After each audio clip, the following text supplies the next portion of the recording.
Okay, હવે આપણે જોઈએ ઊંડાઈ સાથે ગુરુત્વીય પ્રવેગ g માં થતો ફેરફાર. આપણે આગળની થિયરીમાં જોયું કે ભાઈ ઊંચાઈ સાથે ગુરુત્વીય પ્રવેગમાં કઈ રીતે ફેરફાર થાય છે. હવે આપણે ઊંડાઈ સાથે ગુરુત્વીય પ્રવેગમાં કઈ રીતે ફેરફાર થાય છે એને સમજવાનો પ્રયત્ન કરીએ. તો એના માટે મેથડ એના જ અપનાવીશું. એક સામાન્ય ફેરફાર કરીશું, જરા ધ્યાન રાખો. સમજી લો કે આ આપણી પૃથ્વી છે, બરોબર. પૃથ્વીનું દર આપણે કહી દઈએ m જેટલું છે અને એની જે ત્રિજ્યા છે એ આપણે કહી દઈએ r જેટલી છે. પૃથ્વીની ત્રિજ્યા કેટલી છે? r જેટલી છે. આપણે એવી ધારણા કરી. હવે જરા વિચારજો કે આપણે ઊંડાઈ સાથે થતો ફેરફાર સમજવાનો છે, તો આપણે પૃથ્વીની સપાટીની અંદર જવું પડશે, પૃથ્વી ઉપર ખાડો કરવો પડશે. તો આપણે ખાડો કરીએ અને સપોઝ પૃથ્વીની સપાટીથી d જેટલી ઊંડાઈએ એક m દરનો પદાર્થ વિચારીએ. સપોઝ અહીંયા આગળ એક m દરનો પદાર્થ આપણે વિચારીએ. કેટલી ઊંડાઈએ? તો d જેટલી ઊંડાઈએ. તો આપણે એની અંદરથી પસાર થતો એક ગોળો વિચારી લઈએ આ રીતનો, બરોબર છે. અને આ જે m દરનો પદાર્થ છે એ પૃથ્વીની સપાટીથી કેટલી ઊંડાઈએ છે? તો d જેટલી ઊંડાઈએ છે. કેટલી ઊંડાઈએ છે? d જેટલી ઊંડાઈએ એક m દરનો પદાર્થ અહીંયા આગળ રહેલો છે. ઓકે, હવે જરા વિચારજો, જે વસ્તુ આપણે જોઈ છે એ વસ્તુ આપણે અહીંયા લખીએ કે ધારો કે અહીંયા આગળ બાજુમાં લખીએ, અહીંયા લખો કે ધારો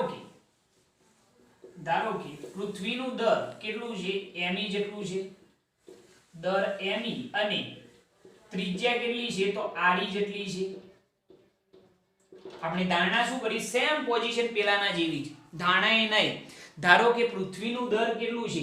m અને ત્રિજ્યા કેટલી છે? r જેટલી છે.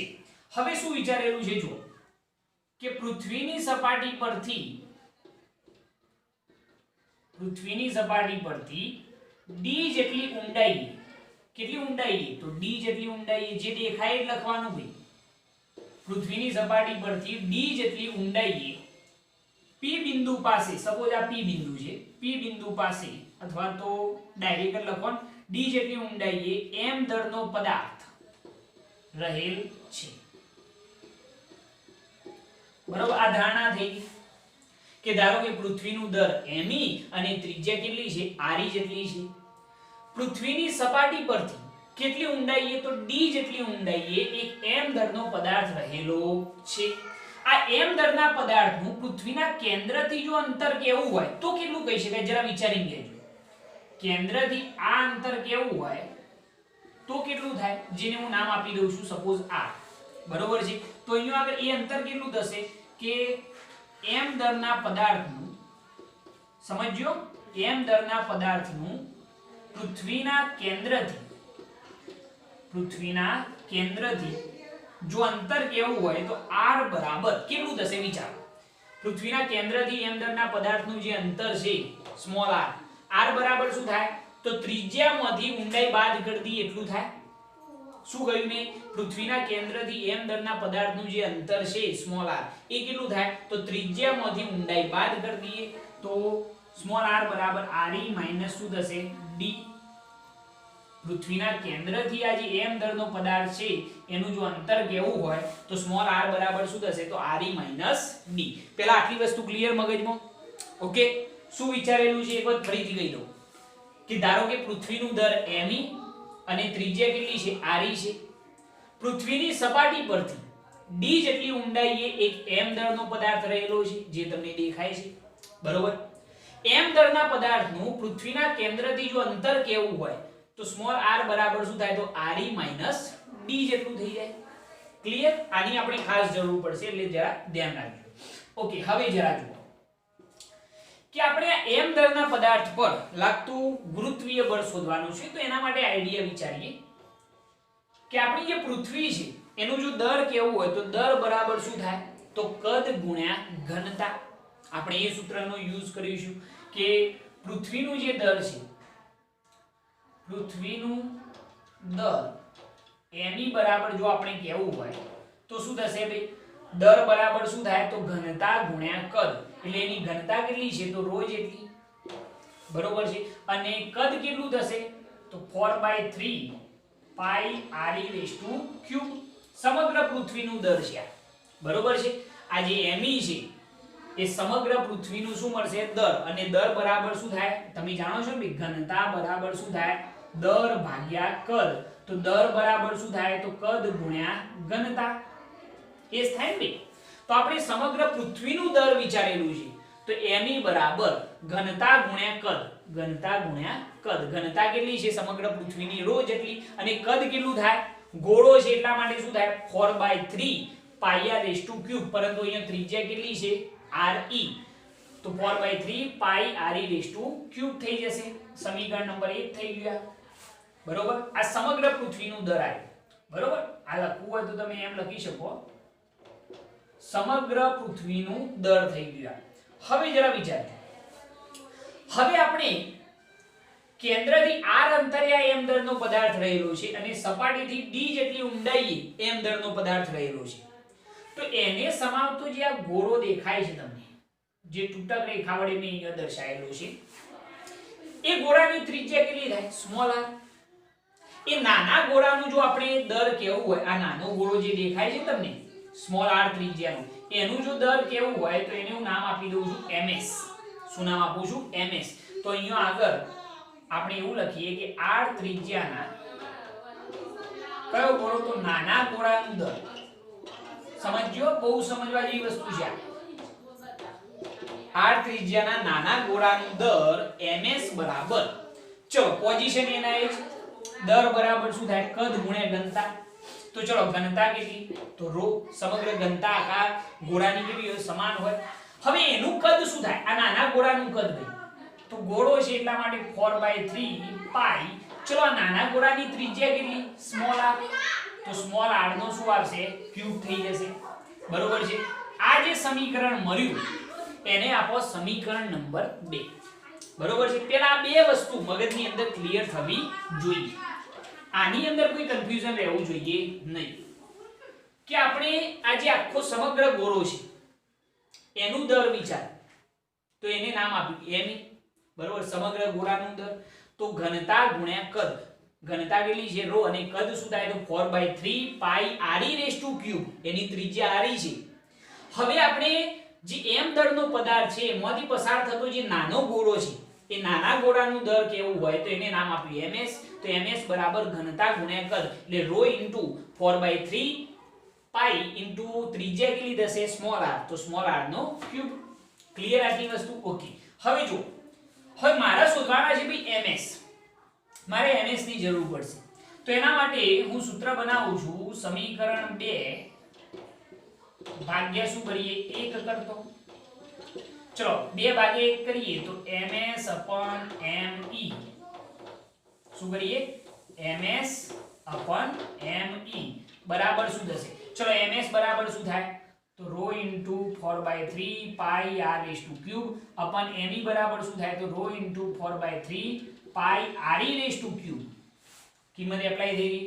ચલો આ તો પદો કેન્સલ થઈ ગયા, તો વધ્યું શું r³ અપન re રેઝ ટુ ક્યુબ. બરોબર છે. તો જો ms નું સૂત્ર બનાવીએ નાના ગોળાનું દર, ms એટલે કે નાના ગોળાનું દર, તો શું થાય me ગુણકમાં જતા રહેશે તો me * r raise to cube અપન શું આવશે re રેઝ ટુ ક્યુબ. આ જે સૂત્ર બન્યું એ નાના ગોળાના દળનું સૂત્ર બન્યું, જેને હું સમીકરણ નંબર આપું છું 3. ક્લિયર થઈ આટલી વસ્તુ? તમે સમીકરણ 2 ભાગ્યા 1 કરશો એટલે તમને આ સૂત્ર મળી જશે. ઓકે. હવે જરા જુઓ, આટલી વસ્તુ ક્લિયર થઈ ગઈ. નાના ગોળાનું દળ શોધાઈ ગયું. હવે આપણે આ સ્મોલ m દળનો જે ગોળો છે આ d ઊંડાઈ, એના પર લાગતું ગુરુત્વીય બળ શોધવાનું છે. હવે સાહેબ આપણે ગુરુત્વીય બળ માટે બે દળો ધ્યાનમાં લઈશું. તો એ બે દળો કયા ધ્યાનમાં લઈશું? તો એના માટે એક દર આવશે નાના ગોળાનું દર જે કેટલું છે ms, અને બીજું દર આવશે જે આ સ્મોલ m દળનો પદાર્થ અહીંયા રહેલો છે એનું દર. તમે કહેશો me નહીં આવે? ના, ન્યૂટનનું કવચ પ્રમેય યાદ કરો. ન્યૂટનનું કવચ પ્રમેય એમ કહે છે ભાઈ કે કોઈ પણ ગોળો હોય તો ગોળાની અંદરના વિસ્તારમાં આ ગોળા વડે લાગતું જે ગુરુત્વીય બળ છે એ કેટલું હોય? 0 હોય. બરોબર છે. એટલે તમારે આખું દર ધ્યાનમાં લેવાનું નથી, પરંતુ કયું દર ધ્યાનમાં લેવાનું રહેશે? જ્યાં નાના ગોળાનું દર છે એ ધ્યાનમાં લેવાનું રહેશે, કારણ કે એની સપાટી પર આ m દરનો પદાર્થ છે. એટલે આપણે m દરના પદાર્થ પર લાગતું બળ શોધવું હોય તો એના માટે કયા બે દરો ધ્યાનમાં લેવાના? તો ms અને m. એની ધ્યાનમાં લેવાનું નહીં. ખ્યાલ આવ્યો આની અંદર? તો એના માટે આપણે એમ લખી શકીએ કે અહીંયા આગળ m દરના પદાર્થ પર, અથવા તો એમ લખીએ કે સ્મોલ r ત્રિજ્યાના નાના ગોળા વડે, સ્મોલ r ત્રિજ્યાના નાના ગોળા વડે, સ્મોલ r ત્રિજ્યાનો ગોળો એટલે વચ્ચેનો જે નાનો ગોળો છે ને ms દરનો, એના વડે r ત્રિજ્યાના નાના ગોળા વડે m દરના પદાર્થ પર લાગતું ગુરુત્વાકર્ષી બળ જો આપણે કેવું હોય તો કેટલું થાય? બરોબર છે. કયા ગોળા વડે? તો સ્મોલ r ત્રિજ્યાના ગોળા વડે, એટલે આ ગોળો, એના વડે m દરના પદાર્થ પર લાગતું બળ કેટલું થશે? તો એના માટે નામ આપીએ આપણે f of d, કારણ કે d ઊંડાઈએ ગુરુત્વીય બળ લાગી રહ્યું છે. આ કેટલી ઊંડાઈએ? તો d ઊંડાઈએ ગુરુત્વીય બળ. તો એના માટે સૂત્ર g ઇન્ટુ પહેલું દર કયું આવશે? નાના ગોળાનું દર ms ઇન્ટુ જે આપણે બિંદુવત પદાર્થ છે એનું દર કેટલું? m અપન એ બંને વચ્ચેનું અંતર, કેન્દ્રથી આનું અંતર કેટલું છે? ms દરનો જે આ ગોળો છે r ત્રિજ્યાનો, સ્મોલ r ત્રિજ્યાનો, અને m દરના પદાર્થ વચ્ચે અંતર કેટલું છે? Small r. તો એનો શું આવશે? સ્ક્વેર. ખ્યાલ આવ્યો આની અંદર? તો d ઊંડાઈએ, કેટલી ઊંડાઈએ? d ઊંડાઈએ ગુરુત્વીય બળ બરાબર g ms m અપન શું આવે છે? r square. ખ્યાલ આવ્યો આની અંદર? અહીંયા મેઈન વસ્તુ આ સમજવાની છે બરોબર, કે ઘણા લોકો ઉતાવળમાં શું કરે, આ દર ધ્યાનમાં લઈ લે, પરંતુ એ નહીં આવે. આ બાકીનો જે વિસ્તાર છે ને, આ વિસ્તાર જે દેખાય છે આ, બરાબર, એના વડે આના ઉપર કોઈ પણ જાતનું બળ લાગશે નહીં. કોના વડે બળ લાગશે? તો એની અંદરનો જે આ વિસ્તાર છે ms દરનો, જે નાનો ગોળો છે, એના વડે જ m દરના પદાર્થ પર બળ લાગશે, ન્યૂટનના કવચ પ્રમેય અનુસાર. આ વિસ્તાર વડે બળ લાગશે નહીં, આના વડે જ બળ લાગશે. એટલા માટે d ઊંડાઈએ ગુરુત્વીય બળ બરાબર g ms m અપન શું આવે છે? r square. ઓકે, હવે જરા જુઓ કે હવે હું આની અંદર કિંમતો એપ્લાય કરું. સમીકરણ 3 ની કિંમત જો હું અહીંયા એપ્લાય કરું તો શું થશે? જરા જુઓ. સમીકરણ 3 ની કિંમત મૂકતો, ચલો કિંમત મૂકો. તો d ઊંડાઈએ ગુરુત્વીય બળ બરાબર g m અપન શું છે? r square. ચલો ms ની જગ્યાએ શું લખવાનું? સમીકરણ નંબર 3 તો શું આવશે? me r ક્યુબ અપન શું આવશે? Capital R cube. આવું થશે ભાઈ. g m અપન r square m ના ms ની જગ્યાએ સમીકરણ નંબર 3 મેં એપ્લાય કરી દીધું. હવે જરા જોજો, ધ્યાનથી હો, ઉતાવળ નહીં. r નો સ્ક્વેર છે, r નો ક્યુબ, તો અહીંયા કેટલા r વધ્યા ભાઈ? એક જ r વધ્યો. બરોબર છે? ઓકે, હવે જોજો. તો d ઊંડાઈએ ગુરુત્વીય પ્રવેગ, સોરી ગુરુત્વીય બળ શું થશે? જરા જોજો. g into me into m, me ને આગળ લખે, m ને પાછળ લખે, ઇન્ટુ r m ના, બરોબર છે, અપન અહીંયા આગળ શું વધેલું છે ભાઈ? re raise to cube. એના હું બે ભાગ પાડી દઉં તો re નો સ્ક્વેર ઇન્ટુ re. આના મેં બે ભાગ પાડે, એક સ્ક્વેર કર્યો ને એક ખાલી એમને રાખ્યો. કારણ શું? હમણાં હાલ જ ખ્યાલ આવી જશે. શું કર્યું છે પહેલા ફરીથી સમજી લો. g into me into m, g me into m into શું છે ભાઈ? r. g me into m into r. ખાલી me ને આગળ લખ્યા છે, બીજું કંઈ વિશેષ નથી. અને આના બે ભાગ પાડ્યા છે. કારણ શું છે? જરા જુઓ. આ સૂત્ર યાદ કરજો. કોનું છે? ગુરુત્વીય પ્રવેગનું. કયો? આગળ પૃથ્વીની સપાટી પર. યાદ કરો કે પૃથ્વીની સપાટી પર ગુરુત્વીય પ્રવેગ g બરાબર g ઇન્ટુ me અપન શું હતું? r square. આગળનું સૂત્ર, આગળની થિયરીનું હતું કે નહીં?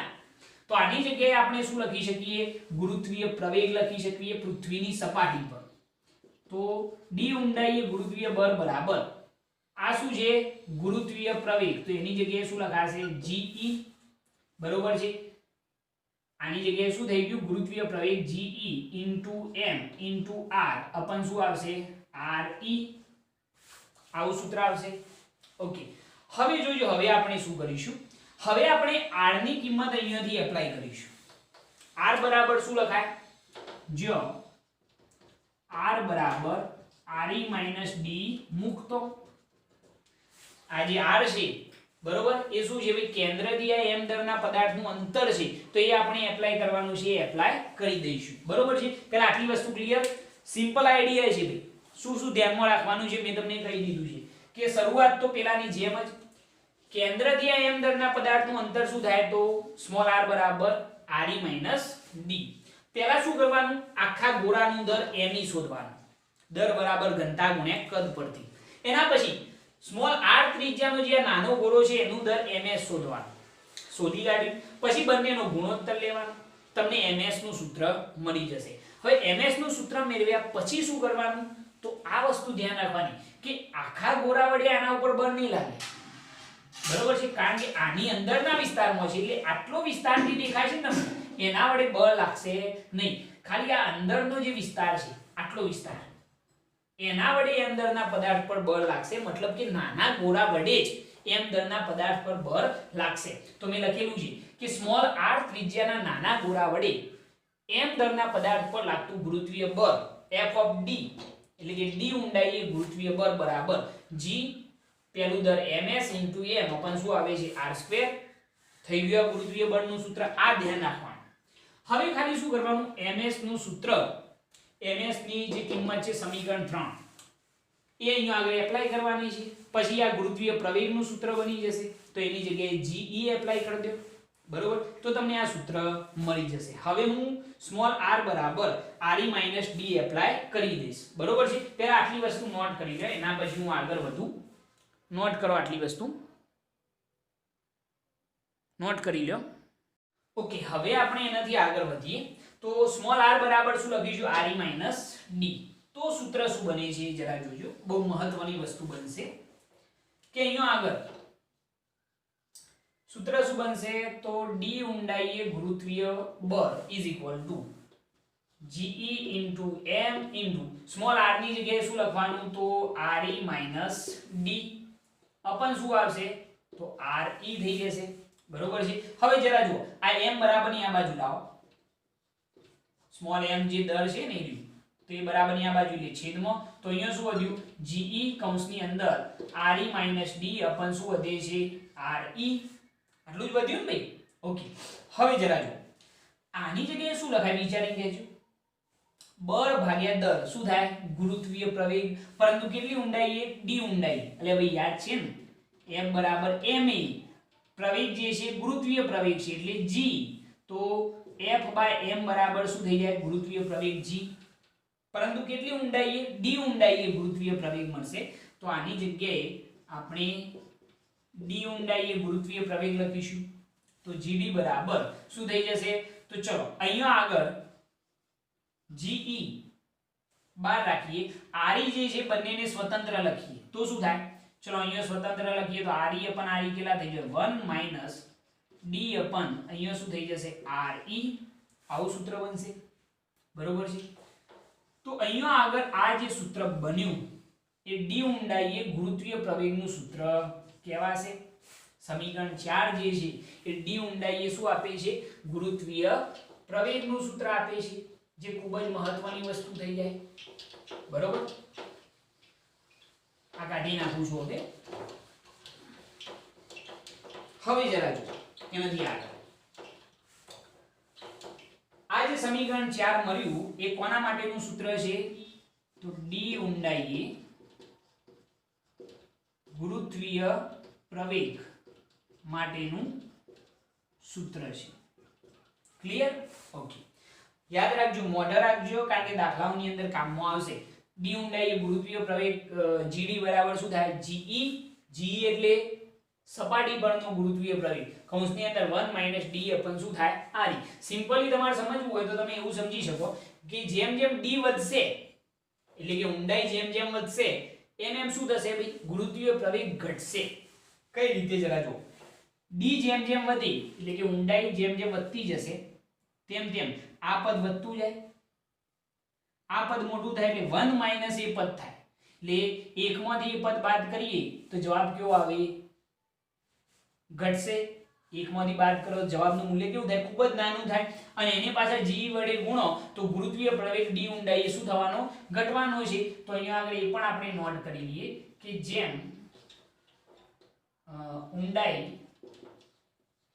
d વધે ઊંડાઈ d જે છે એ જો વધે તો અહીંયા આગળ જે ગુરુત્વીય પ્રવેગ છે gd એ શું થશે ઘટે છે જેમ જેમ ઊંડાઈ વધશે એમ આ પદ મોટું થાય એકમાંથી બાદ કરીએ તો વધારે નાનું થશે અને એને g સાથે ગુણો તો એનું મૂલ્ય નાનું મળશે એટલે કે ઊંડાઈ જેમ જેમ વધે એમ એમ ગુરુત્વીય પ્રવેગ શું થાય છે તો ઘટે છે ક્લિયર થઈ આની વસ્તુ ઓકે આ સૂત્ર મેઈન રહેશે આને તમારે યાદ રાખવાનું રહેશે અને મોસ્ટ આઈએમપી રહેશે આ ઓકે હવે જરા વિચારો કદાચ હું તમને એવું કહું કે પૃથ્વીના કેન્દ્ર પાસે ગુરુત્વીય પ્રવેગ કેટલો હશે વિચારીને કહેજો કે પૃથ્વીના કેન્દ્ર પાસે ગુરુત્વીય પ્રવેગ જો કેવો હોય તો ઊંડાઈ d બરાબર કેટલી થઈ જાય ભાઈ 0 થઈ જાય કોઈ કન્ફ્યુઝન આમાં કેન્દ્ર પાસે ઊંડાઈ કેટલી થઈ જાય તમે અહીંયાથી ઊંડાઈ વિચારો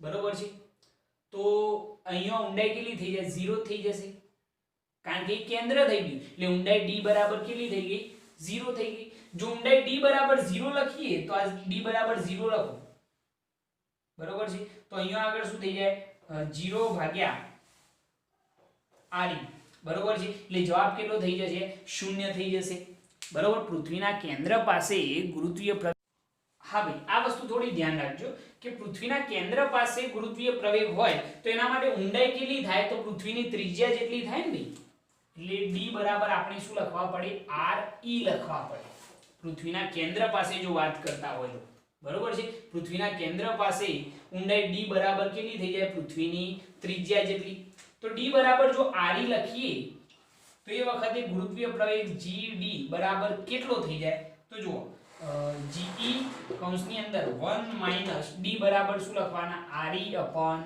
re કેટલા થઈ જાય 1 થઈ જાય એટલે 1 - 1 0 0 સાથે ગુણીએ તો ગુરુત્વીય પ્રવેગ gd બરાબર શું થઈ જાય 0 થઈ જાય સમજો છો આખી વાત કે પૃથ્વીના કેન્દ્ર પાસે તો ઊંડાઈ કેટલી થઈ જાય સપાટીથી પૃથ્વીની ત્રિજ્યા જેટલી સમજો છો પૃથ્વીના કેન્દ્ર પાસે ઊંડાઈ કેટલી થાય તો ઊંડાઈ d બરાબર શું થઈ જાય re જેટલી થઈ જાય તો d બરાબર re લખીએ તો gd બરાબર ge કૌંસની અંદર 1 - d બરાબર શું લખવાના re upon re બરોબર હવે re upon re 1 થઈ જાય તો 1 - 1 0 0 સાથે કોઈ પણ ને ગુણો તો જવાબ 0 થઈ જાય મતલબ શું થયો કે પૃથ્વીના કેન્દ્ર પાસે ગુરુત્વીય પ્રવેગ કેટલો હોય છે 0 હોય છે જો પૃથ્વીની સપાટી પર વાત કરીએ તો d બરાબર 0 લખવા પડે પૃથ્વીની સપાટી પર જો વાત કરીએ તો d બરાબર 0 લખો તો 0 ભાગ્યા r એટલે આ તો 0 થઈ જાય તો જવાબ શું આવશે ge કારણ કે અહીંયા 1 - 0 એટલે 1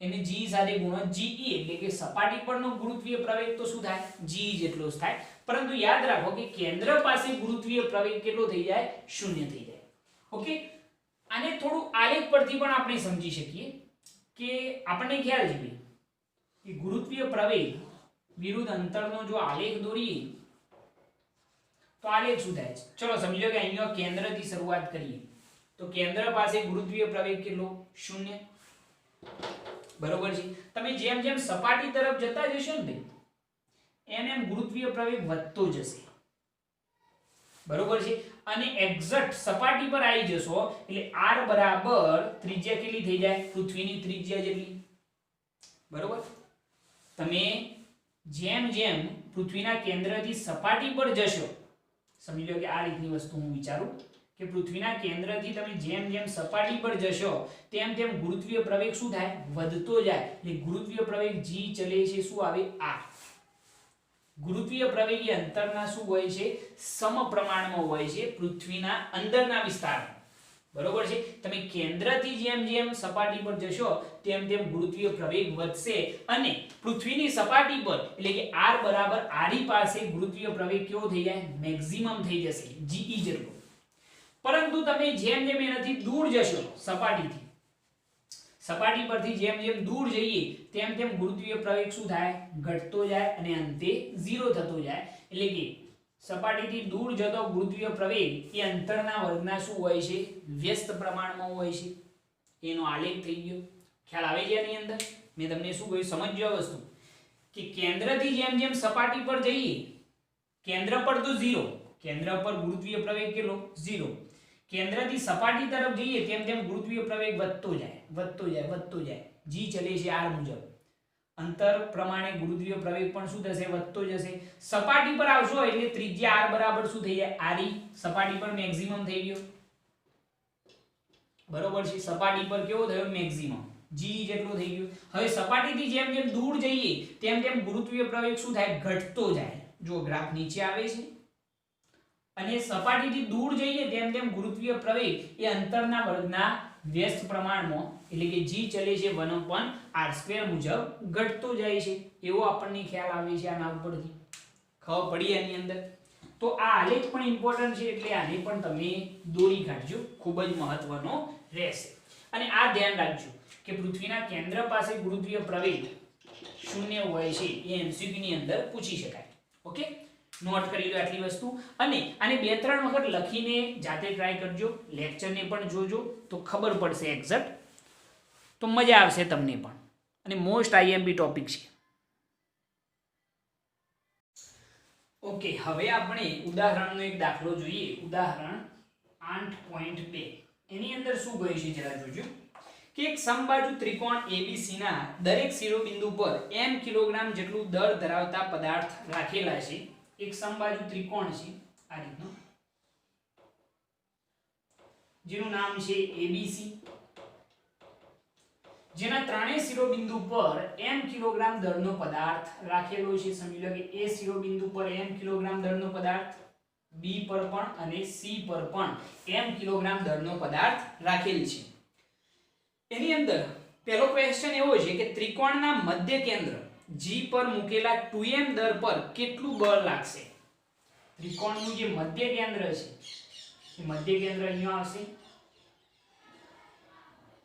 આ મધ્ય કેન્દ્ર જે છે G એના ઉપર 2m દળનો પદાર્થ મૂકેલો છે તો એના પર આ ત્રણેય પદાર્થો વડે લાગતું જે બળ છે એ આપણે શોધવાનું છે અને એના પછી બીજો ક્વેશ્ચન કરેલો છે કે જો શિરોબિંદુ A પરનું દર બમણું કરવામાં આવે તો કેટલું બળ લાગશે બે ક્વેશ્ચન છે AG BG અને CG બરાબર 1 મીટર છે AG BG અને આ CG બરાબર કેટલા છે 1 મીટર છે ધ્યાન રાખવાનું કે AG BG અને CG બરાબર કેટલા 1 મીટર ઓકે તો આપણે પહેલા ક્વેશ્ચનનો પહેલા જવાબ આપીએ કે ત્રિકોણના મધ્ય કેન્દ્ર G પર મૂકેલા 2m દર પર કેટલું બળ લાગશે આ ત્રણેય પદાર્થો વડે એ આપણે શોધી કાઢીએ બરોબર છે તો ચલો સૌપ્રથમ આપણે અહીંયા આગળ બે અક્ષો વિચારી લઈએ મધ્ય કેન્દ્ર પરથી તો અહીંયા આગળ જે અક્ષ આવશે એ આપણે x અક્ષ કહી દઈએ અને અહીંયા આગળ જે અક્ષ આવે એ આપણી y અક્ષ કહી દઈએ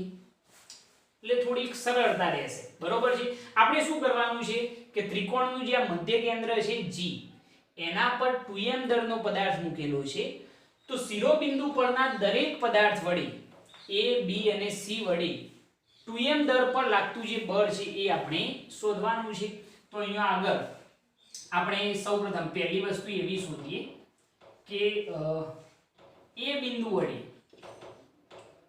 અથવા A બિંદુ પરના m દર વડે G બિંદુ પરના 2m દર પર લાગતું બળ જો આપણે કહેવું હોય તો કેટલું થાય કોના વડે કોના ઉપર બળ લાગે છે તો A બિંદુ પરના m દર વડે A બિંદુ પરનો જે m દર છે એના વડે લાગે છે કોના ઉપર G બિંદુ પરના 2m દર પર લાગતું બળ એટલે A બિંદુ પરનો જે m દરનો પદાર્થ છે 2m દરને પોતાની તરફ શું કરશે ખેંચશે એટલે લાગતું જે બળ છે એ શું કહેવાશે FGA સદિશ કારણ કે કોના વડે લાગે છે A બિંદુ વડે 2m દરના પદાર્થ પર લાગતું આ બળ કહી શકાય છે તો A બિંદુ વડે G બિંદુ પર લાગતું બળ કહી શકાય બરોબર છે ઓકે હવે જરા જુઓ જો આપણે આ કહેવું હોય તો એ કેટલું થાય તો FGA સદિશ બરાબર શું થઈ જાય તો સિમ્પલ આઈડિયા કે જો આપણે ગુરુત્વાકર્ષી બળનું સૂત્ર યુઝ કરીએ તો G બંનેનું દર કેટલું છે તો એક m અને બીજું કેટલું છે 2m m1 m2 પરથી આ m છે ને આ 2m છે અને એ બંને વચ્ચેનું અંતર કેટલું થશે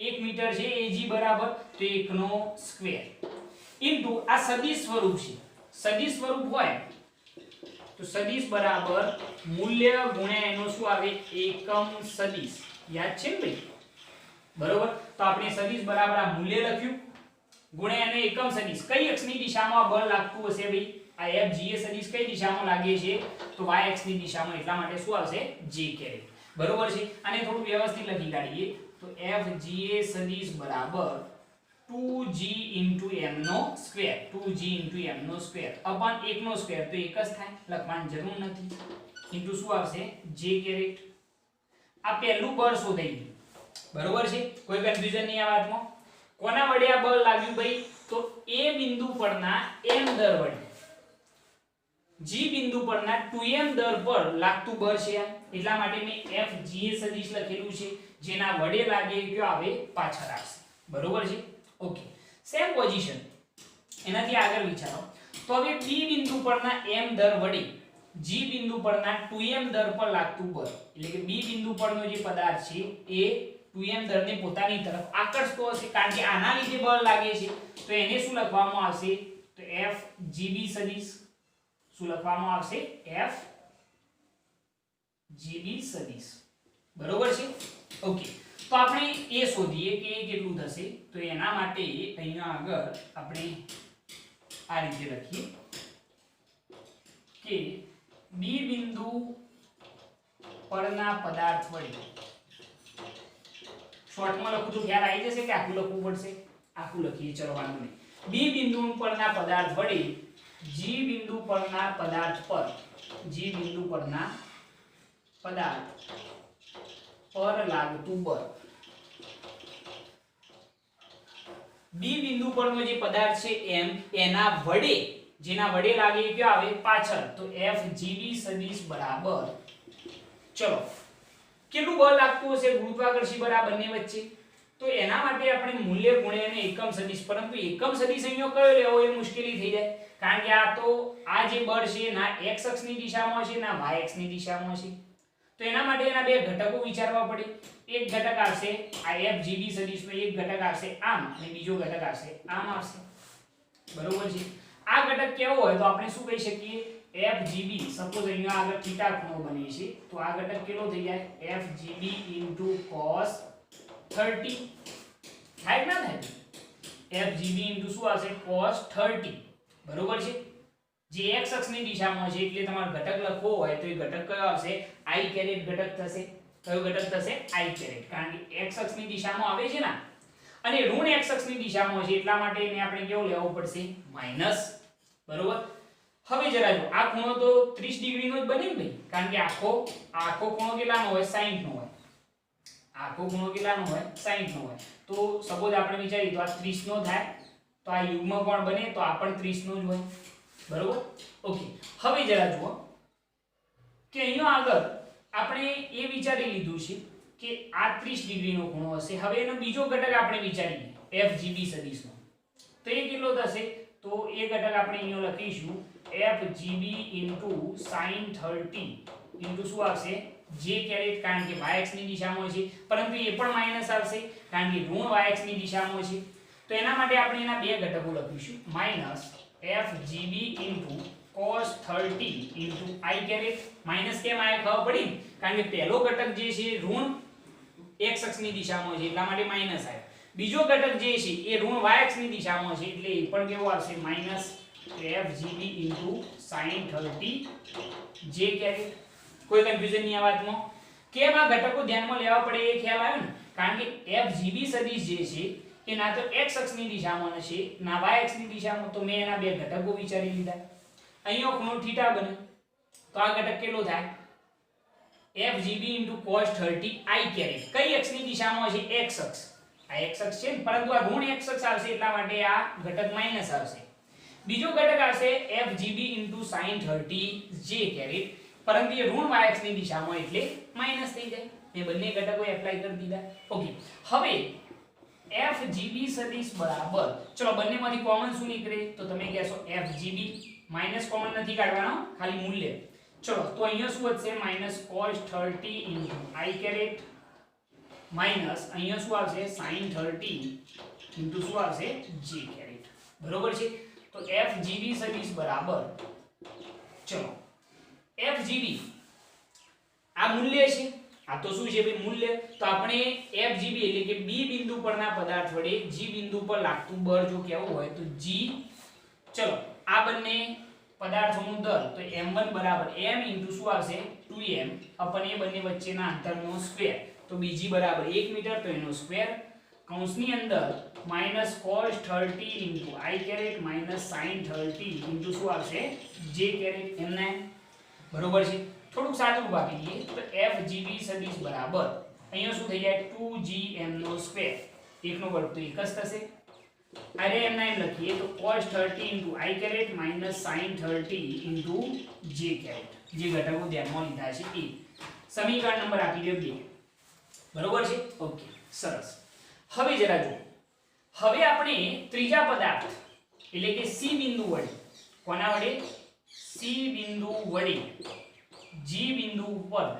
g બિંદુ પર લાગતું બળ આખું સ્ટેટમેન્ટ લખવું તો ઉપર લખ્યું મુજબ તે લખી શકો છો કે c બિંદુ પરના પદાર્થ વડે g બિંદુ પરના પદાર્થ પર લાગતું બળ લખવાનું છે તો એ શું આવશે ભાઈ fgc આવશે કારણ કે જેના વડે લાગે c બિંદુ પરના પદાર્થ વડે લાગે છે એટલા માટે પાછળ આવે જેના વડે લાગે પાછળ c બિંદુ પરના પદાર્થ વડે g બિંદુ પર લાગતું બળ ઓકે તો ચલો આ બળ કઈ દિશામાં હશે આના વડે બળ લાગે છે એટલે આને આ રીતે ખેંચતો હશે fgc સદિશ આવશે c બિંદુ પરના પદાર્થ વડે g બિંદુ પર લાગતું બળ છે પરંતુ સાહેબ આ બળ પણ ના તો x અક્ષની દિશામાં છે ના તો y અક્ષની દિશામાં છે તો એના પણ બે ઘટકો વિચારવા પડે તો એના બે ઘટકો કયા થશે જરા વિચારીને કહેજો કોઈ ઉતાવળ નહીં તો ચલો fgc સદિશના દેખાય છે ને fgc સદિશ હા હવે એના બે ઘટકો તો અહીંયા આગળ આ પહેલો ઘટક આવશે બરોબર અહીંયા આગળ સપોઝ ખૂણો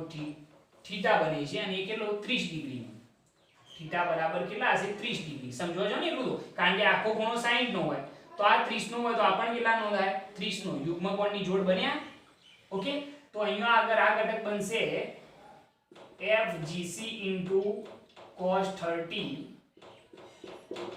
i કેરેટ થશે કારણ કે x અક્ષની દિશામાં છે અને એ કેવો આવશે ધન કેમ ધન આવ્યો ભાઈ કારણ કે ધન x અક્ષની દિશામાં છે આ ઋણ કેમ હતું કારણ કે ઋણ x અક્ષની દિશામાં હતું તો આ પહેલો ઘટક અને બીજો ઘટક આ દિશામાં આવશે ભાઈ આમ આવશે આ પહેલો ઘટક fgc * cos 30 i કેરેટ અને બીજો ઘટક આમ આવશે એ કેટલો આવશે જરા આકૃતિ ધ્યાન રાખજો આ ઘટક માઈનસ થશે કારણ કે ઋણ y અક્ષની દિશામાં છે fgc * શું આવશે sin 30 j કેરેટ બે ઘટકો થયા આ પહેલો ઘટક આ fgc નો પહેલો ઘટક fgc * cos 30 i કેરેટ એ ધન આવે પરંતુ જે બીજો ઘટક આવશે fgc નો એ કઈ તરફ આવશે નીચે તરફ તો એ કેટલો થશે -fgc * sin 30 j કેરેટ તો આપણે લખીએ તો fgc * cos 30 i કેરેટ પરંતુ એ કેવા આવે પ્લસ બરોબર છે અને બીજો ઘટક આવશે માઈનસ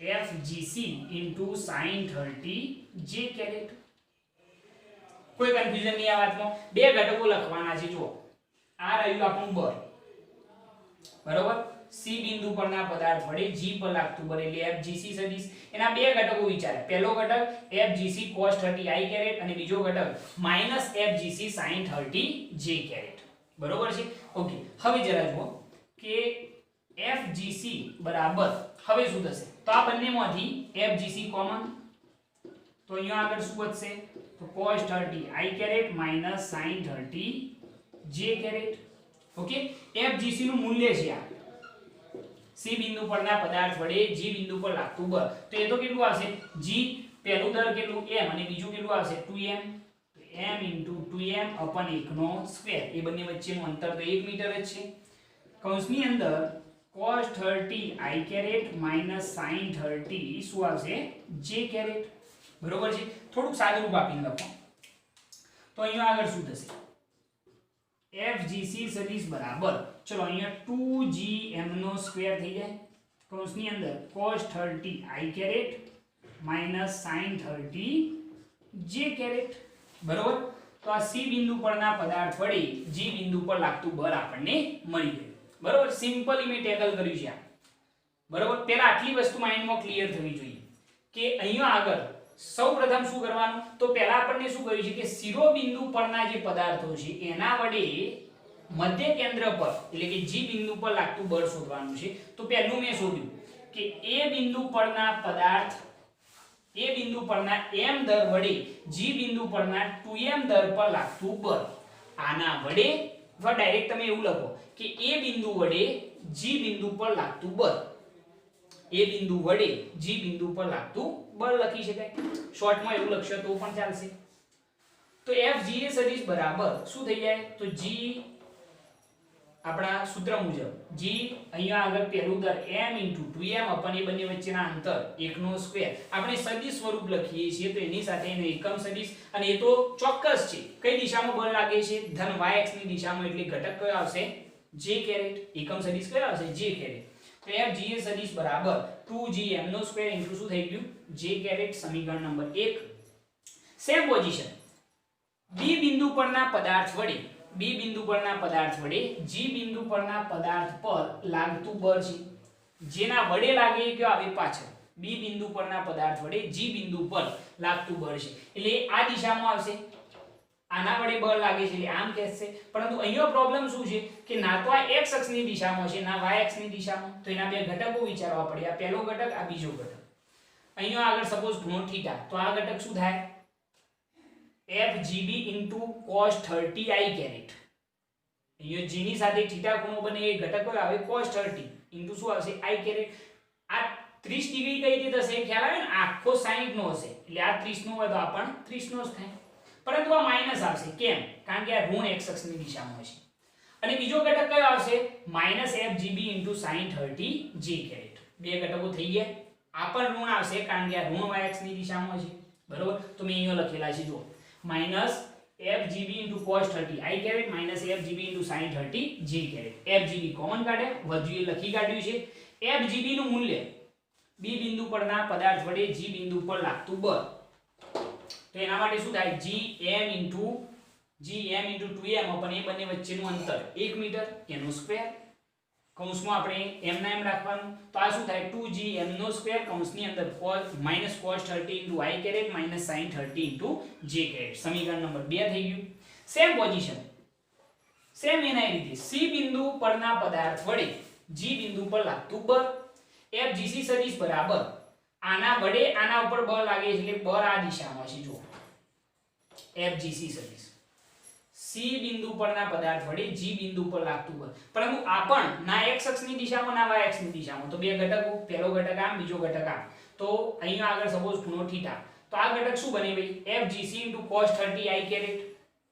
આ ધન કેમ આયા ખબર પડી, કારણ કે આ ધન x અક્ષની દિશામાં છે એટલા માટે FGC * cos 30 i કેરેટ. અને બીજો ઘટક શું આવે, -FGC * sin 30 j કેરેટ. કારણ કે આ ઋણ y અક્ષની દિશામાં છે એટલે માઈનસ થયા. મેં બંને લખી કાઢે. સેમ પોઝિશન, FGC કોમન કાઢે, બાકીનું m ના FGC નું મૂલ્ય તો gm * 2m અપન 1 નો સ્ક્વેર. તો આપણને સમીકરણ નંબર 3 મળી જશે. ઓકે, આટલી વસ્તુ. હવે આપણે G બિંદુ પર લાગતું પરિણામી બળ શોધવાનું છે. આ ત્રણેય પદાર્થ વડે G બિંદુ પર બળ લાગ્યું છે તો એના પર લાગતું પરિણામી બળ શું થાય, તો એના માટે સમીકરણ 1, 2 અને 3 નો શું કરવો પડશે, સરવાળો. તો આપણે એ જ કરીશું. તમે પહેલા આટલી વસ્તુ નોટ કરી લો. આટલી વસ્તુ બરોબર નોટ કરી. ઓકે, ચલો હવે એનાથી આગળ વધીએ. તો આપણે શું કરીશું જરા જુઓ. આપણે ત્રણેયનો સરવાળો કરવાનો છે. તો એના માટે અહીંયા આગળ હું આ FGA સદિશ અહીંયા લખી કાઢું. સમીકરણ નંબર 1 કેટલું છે, 2gm નો સ્ક્વેર * શું છે, j કેરેટ. સમીકરણ 1 બરોબર. ચલો હવે આપણે પરિણામી બળ શોધીએ. તો પરિણામી બળ કેટલું થશે એ વસ્તુ આપણે જોઈએ કે G બિંદુ પર લાગતું પરિણામી બળ. G બિંદુ પર લાગતું પરિણામી બળ. તો એને આપણે નામ આપીએ FG સદિશ બરાબર ત્રણેય બળોનો સરવાળો કરવાનો. ચલો FGA સદિશ એટલે કે A વડે G પર લાગતું બળ પ્લસ FGB સદિશ એટલે કે B વડે G પર લાગતું બળ અને FGC સદિશ એટલે કે C વડે G પર લાગતું બળ. તો ચલો FG બરાબર ચલો FGA સદિશ શું આવશે સમીકરણ 1 શું છે 2gm² * j કેરેટ પ્લસ ચલો FGB સદિશ એના માટે શું આવશે સમીકરણ નંબર 2 શું આવશે 2gm² કૌંસની અંદર -cos 30 i caret -sin 30 j caret બરોબર છે ખ્યાલ આવી ગયો આની અંદર આ થઈ ગયું સમીકરણ નંબર 2 પ્લસ FGC સદિશ બરાબર સમીકરણ નંબર શું લખવાનું 3 તો એ કેટલું થશે તો 2gm² કૌંસની અંદર cos 30 i caret -sin 30 j caret બરોબર જે સમીકરણ નંબર 3 છે આપણે ત્રણેયનો શું કર્યો ભાઈ સરવાળો FGA FGB અને FGC ઓકે પરફેક્ટ ચલો હવે આની જરૂર નથી આપણે ત્રણેય સ્વરૂપ લખી કાઢ્યા છે અને એટલું તો આવડી ગયું બહુ સરસ દાખલો છે ઓકે હવે જરા જો કે હવે આપણે જો પરિણામી બળની હું વાત કરું FGC સદિશ બરાબર શું થશે જરા જો હવે આ ત્રણેયની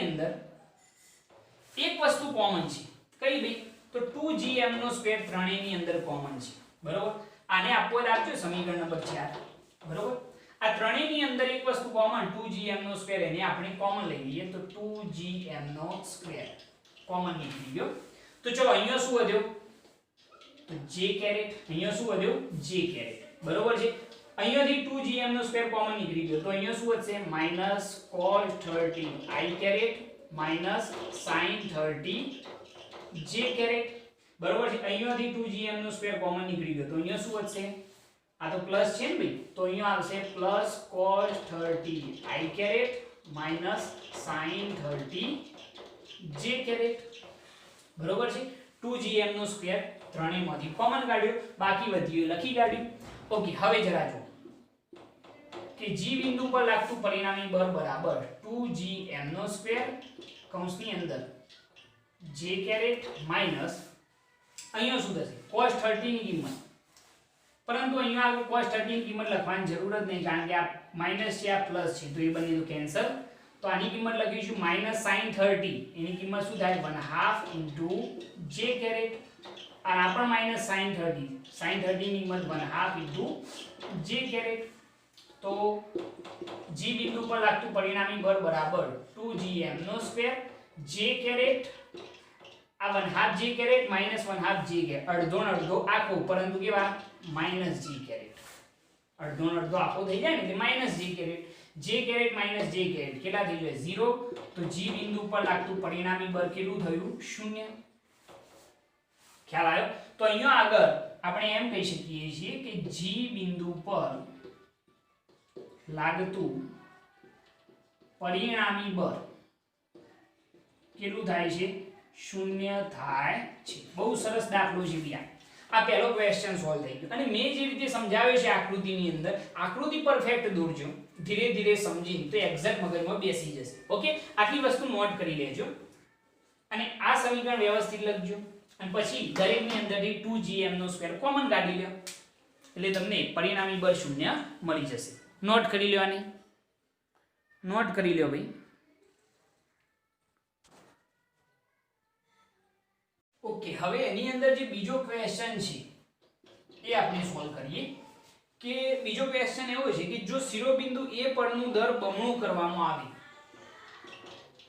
A પરનું દર શું કરતો બમણું કરતો શું થશે ભાઈ બીજો કોઈ લોબો ફેરફાર નહીં થાય અહીંયા આગળ જે દર છે બમણું થઈ જાય તો ખાલી આ બંને વચ્ચે લાગતું જે બળ છે FGA સદિશ એ કેવું થઈ જશે બમણું થઈ જશે બાકી FGB અને FGC જે છે એની અંદર કોઈ ફેરફાર થશે નહીં તો અહીંયા આગળ આપણે સમીકરણ 4 પરથી જો આપણે કહેવું હોય તો શું કહી શકાય જુઓ પરિણામી બળ જે છે એની અંદર શું થશે fg એ સદિશ જે છે એ બમણું થઈ જશે.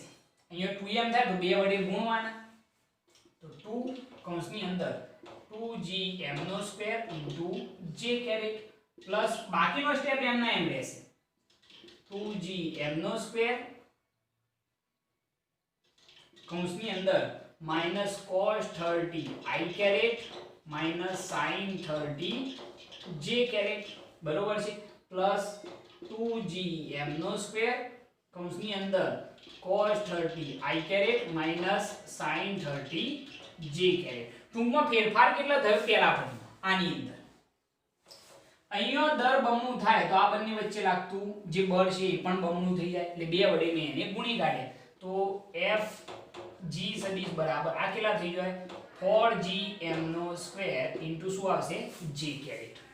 શું થઈ ગયું આ કેટલું થઈ ગયું 4gm² ઇન્ટુ j કેરેટ. હવે જરા જુઓ હવે ખાલી શું કરીશું આ બંને જે પદો છે fgb અને fgc એની અંદરથી 2gm² કોમન લઈશું તો 2gm² આ બંનેમાંથી કોમન તો ચલો અહીંયા શું વધે અહીંયા જે વધે લખવાનું માઈનસ cos 30 જરા જોજો cos 30 into i caret minus sin 30 into j caret. અહીંયાથી 2gm² કોમન નીકળી ગયું જોયું ને તો અહીંયા શું વધ્યું plus cos 30 i caret minus sin 30 j caret.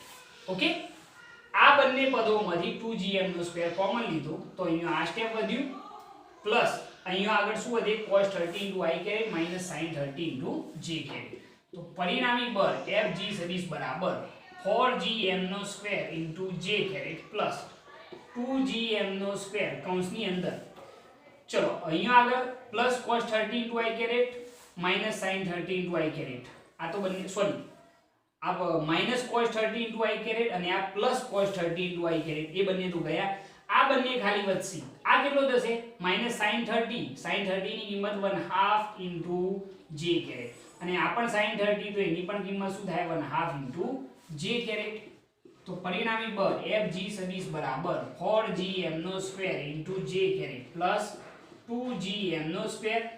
અહીંયા શું થઈ જશે ભાઈ અડધો ને અડધો આખો પરંતુ માઈનસ j કેરેટ થઈ જાય આખો થઈ જાય પરંતુ માઈનસ થાય એટલે અહીંયા આગળ પરિણામી બળ બરાબર 4gm² into j caret plus or minus minus 2gm² into j caret બરોબર છે. તો પરિણામી બળ કેટલું થઈ જાય 4gm² into j કેરેટ માંથી minus 2gm² into j caret બાદ કરી દઈએ તો 2gm² into j કેરેટ આ આપણો આન્સર થઈ જાય બરોબર છે. ફેરફાર શું થયો મગજમાં આખી વાત બેસી કે અહીંયા આગળ દર બમણું થયું તો આ સ્ટેપનું મૂલ્ય બમણું થઈ જાય કારણ કે આને 2 વડે ગુણવા પડે તો મેં એ જ કર્યું સમીકરણ 4 પરથી ખાલી આ પહેલા સ્ટેપને 2 વડે ગુણી કાઢ્યા પાછળનું એમ ના એમ તો આ થઈ ગયા 4gm² into j caret. Clear. હવે આ બંને સ્ટેપમાંથી મેં શું કર્યું કે 2gm² કોમન લઈ લીધો તો અહીંયા આગળ જે વધ્યું લખી કાઢ્યું અહીંયા આગળ જે વધ્યું અહીંયા લખી કાઢ્યું બરોબર છે. હવે 4gm² into j caret plus 2gm² અહીંયા sin 30 ની કિંમત શું થાય -1/2 into j કેરેટ માઈનસ આની કિંમત પણ -1/2 into j કેરેટ. આ અડધો ને અડધો આખો પરંતુ માઈનસ થઈ જાય પ્લસ ઓર માઈનસ અહીંયા માઈનસ તો 4gm² into j કેરેટ માંથી 2gm² into j કેરેટ બાદ કરીએ તો જવાબ ફરીથી શું થઈ જાય fg સદિશ બરાબર 2gm² into j કેરેટ. બહુ સરસ દાખલો અને મોસ્ટ IMP દાખલો તમે આને કહી શકો છો. પૂછાવાની પૂરેપૂરી શક્યતા છે એટલે આકૃતિ આની ધ્યાન રાખજો. આ નોટ કરી લો આપણો બીજો ક્વેશ્ચન છે નોટ કરવાની ખૂબ જ અગત્યની વસ્તુ છે ભૈયા નોટ કરી લો.